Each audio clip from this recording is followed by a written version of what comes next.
5, 4, 3, 2, 1.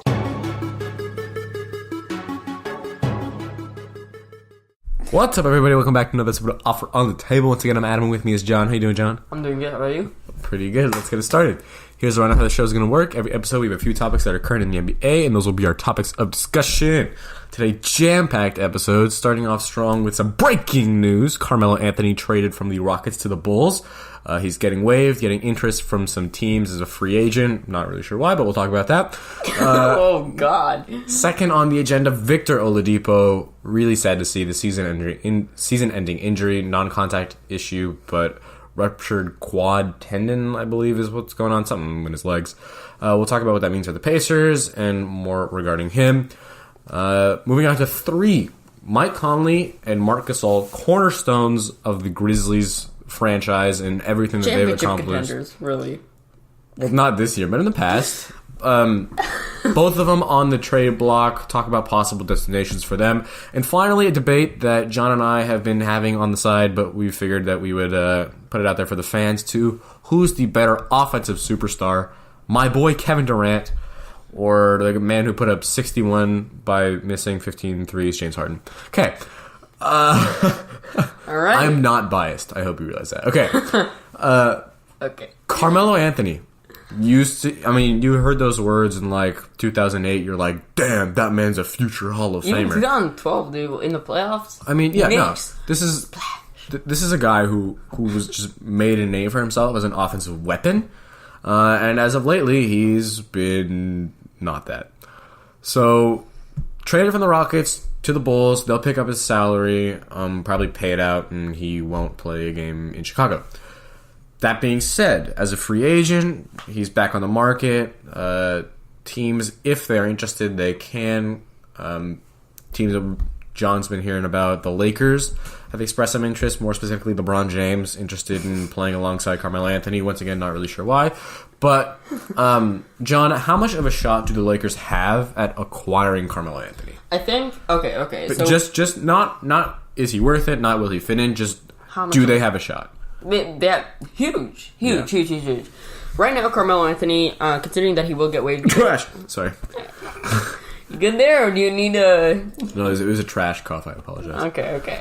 Well, I mean, we've been talking about this for the past few months now, that the Lakers are freeing up cap space, and they got rid of Luol Deng. They have the assets, definitely, the young players. They really don't... Right now, because he's a free agent, they have the money.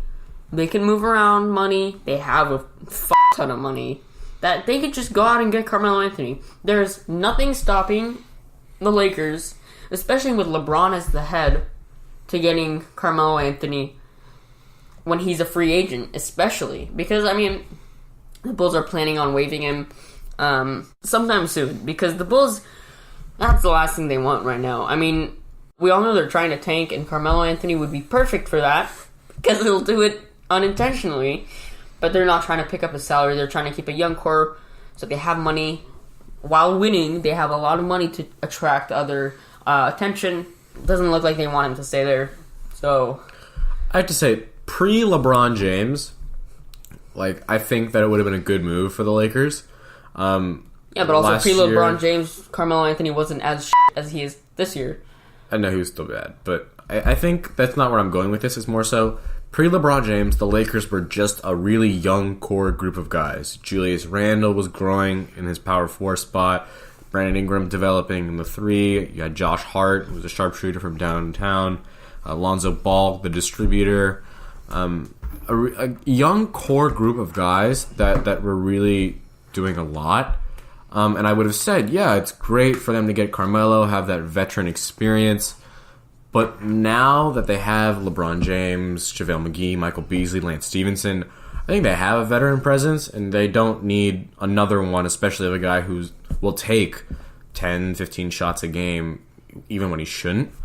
So in terms of, do they have a shot? Yes. Are they going to pursue him? Maybe. Should they? Hell no.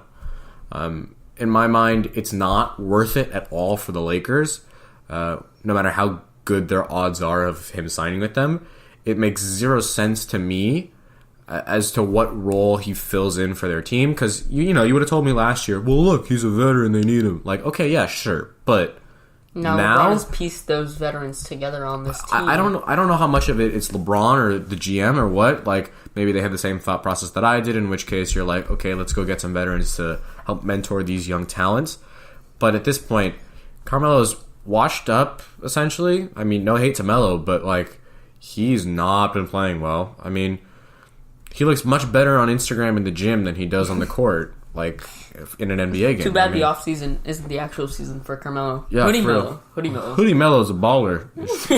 Takes the hood off, and he's not even Melo at that point. He's just bad. Wrong Anthony. More like Joel Anthony than Carmelo. But, no, for real, though. I mean, a guy who at one point would have been, like, one of the most deadly offensive players in the league is just not sure. You're really getting a kick out of this Joel Anthony reference, aren't you? Joel Anthony, dude, in 2K. It's so bad. Oh, in the old 2Ks. And in real life, he wasn't that great, but I mean, he got his cornerstone of that Heat team. The cornerstone, for sure. But, okay. He's really left in the corner there. Back to my point. It's just, I don't see Carmelo fitting in on this team, no matter how great their chances are of securing him, which they're definitely pretty high, considering no one wants him because everyone else has common sense. I don't see a role for him. I mean, you're taking away possession from players that would need the ball to develop, and you're giving shots to basically a guy who's proven the last year and a half or so that he can miss more shots than he can make, which is not necessarily a horrible thing because, like, statistically that's pretty accurate, but when you take into account, like, how many he takes selection. And the shot selection. I mean, Melo used to just size someone up one-on-one, couple jab, triple threat move, right, and then just rise up over them. And people would forgive him because he would make it. But it's not that forgivable when you're bricking all of them. Right. He's no longer a three-point threat either. He's proven that. I mean, as players get older, I think they've started to, especially in today's league, they've developed the three-point shot more to the point where they don't have to run the floor as much or go inside. We've seen Vince Carter go from being what used to be a guy who lived around the rim and could dunk over anyone to a guy who kind of steps back, is playing that veteran role in Atlanta, a good three-point shooter now. I just don't see Melo doing that for any team at the moment. So that's my thoughts on Carmelo. John, how do you feel about my thoughts? Agree, disagree? Even though, okay, this is what the Lakers have going for them if they go for Carmelo. Yeah. Any other year, like, if there's any year that you're trying to add pieces, it's this year. It's more that it has to be before next year. This year is their trial run. Yeah. They're trying to get everything together.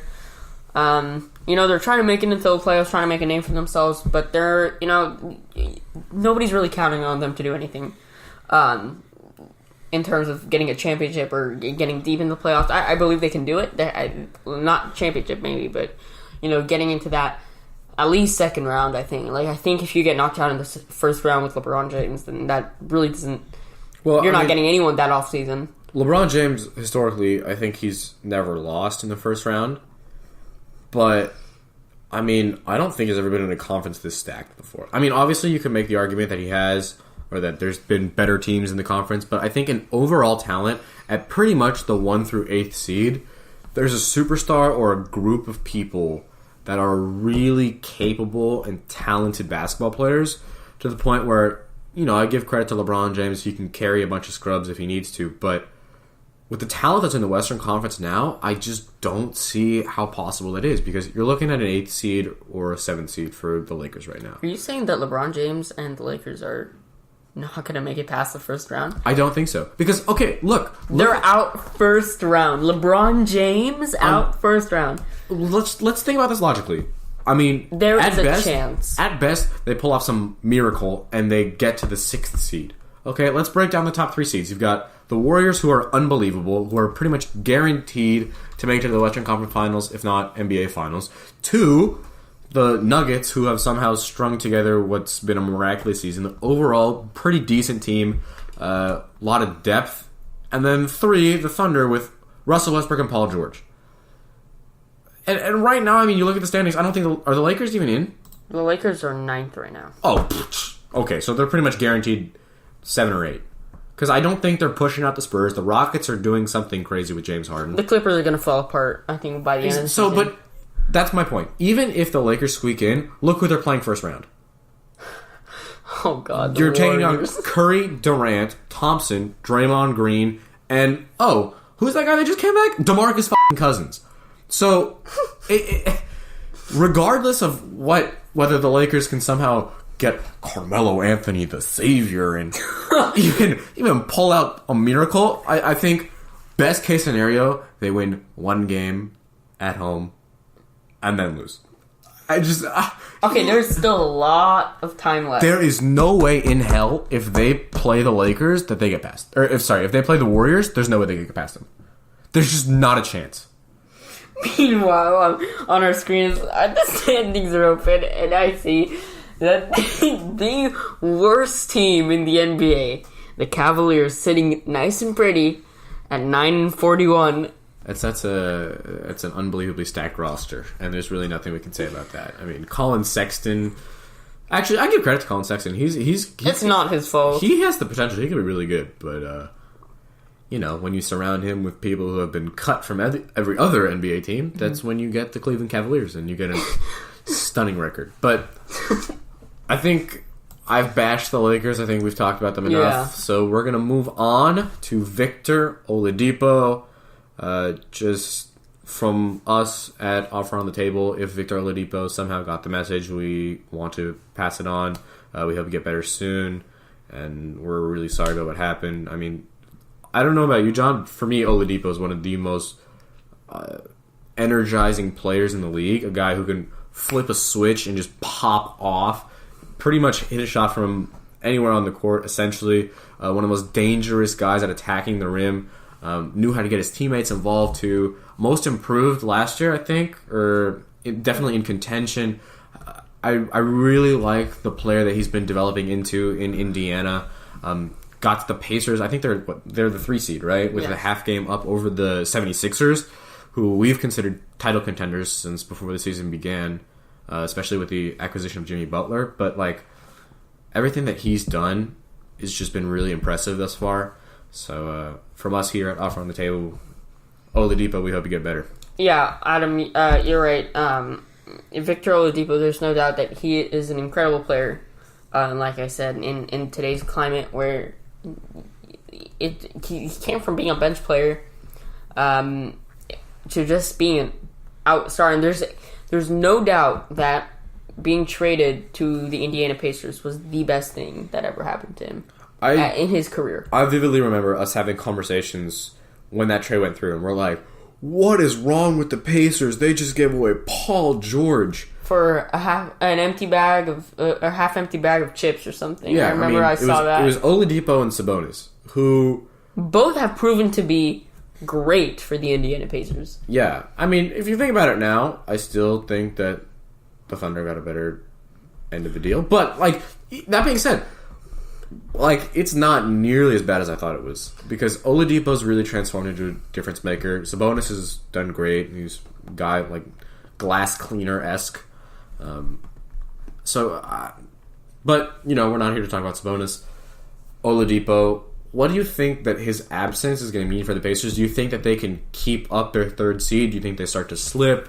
Are they still... Or were they ever title contenders, and are they still contenders? You're looking at them in the East, surrounded by the Sixers right on their tail. Celtics, who have somehow slipped to 5th. Kemba Walker, who has the Hornets just sneaking into the playoffs. How much of a difference does Oladipo's absence mean to this organization and in this team? It's huge, right? I mean, Victor Oladipo got him to a 32.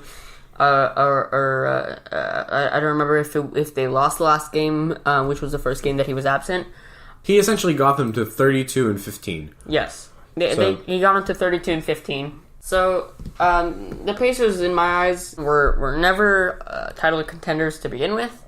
I don't know how long it will be until they are, but I don't think it is happening anytime soon. But I mean, the future is looking bright for them, especially with Victor Oladipo being the player that he is. And right now they're sitting at third in the East.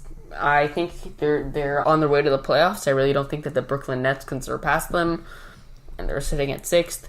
So